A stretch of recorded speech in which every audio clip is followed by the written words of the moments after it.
All right, today we're going to pull back the curtain on food pantries. We'll explore how they actually operate, how you can get help if you ever need it, and, just as important, how you can lend a hand to support this absolutely vital community service. So let's dive right in.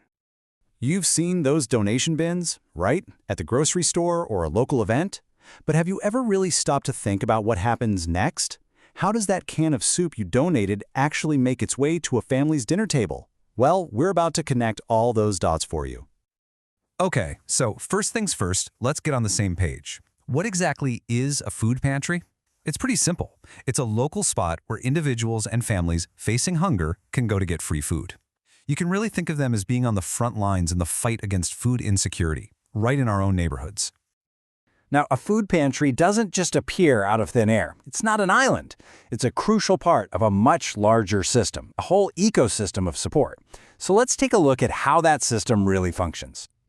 This is a big one. A lot of us use the terms food bank and food pantry interchangeably, but they're actually two different things. Think of it like this. The food bank, that's the giant warehouse, the wholesaler. They collect and store massive amounts of food. The food pantry, on the other hand, is like your local storefront. It's the place you actually go to get the groceries. So food banks supply the food pantries. And what's really cool is that there's no one-size-fits-all model here. Food pantries are incredibly creative, and they adapt to their community's needs. You'll find them right inside schools, like the St. Mary's programs in the Navajo Nation, which is brilliant, right? It makes it so much easier for kids and their families to get food.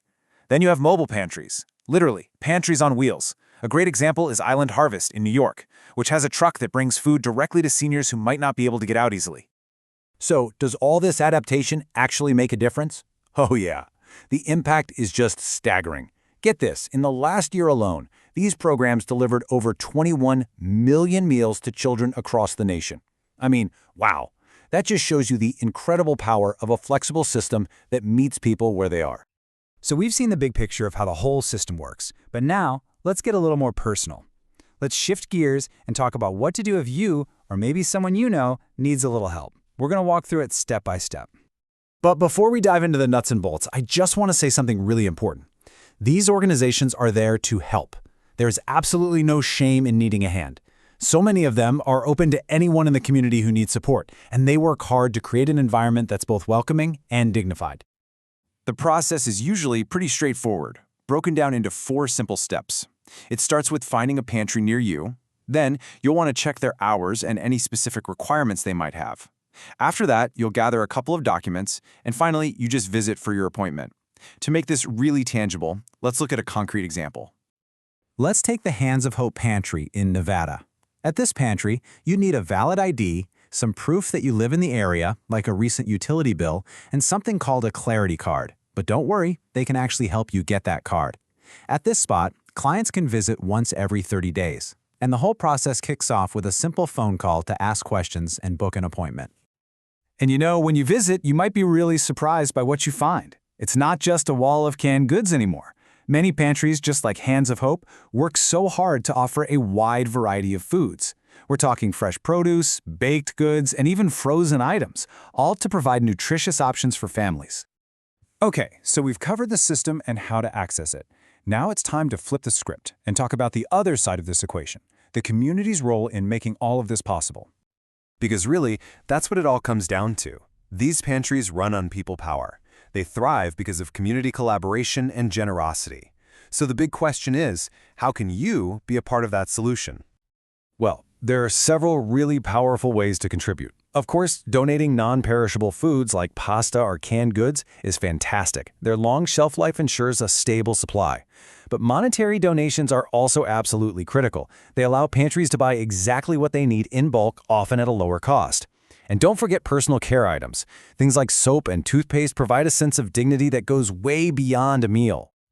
But donations aren't just about money or goods. Honestly, your time is an incredibly valuable gift.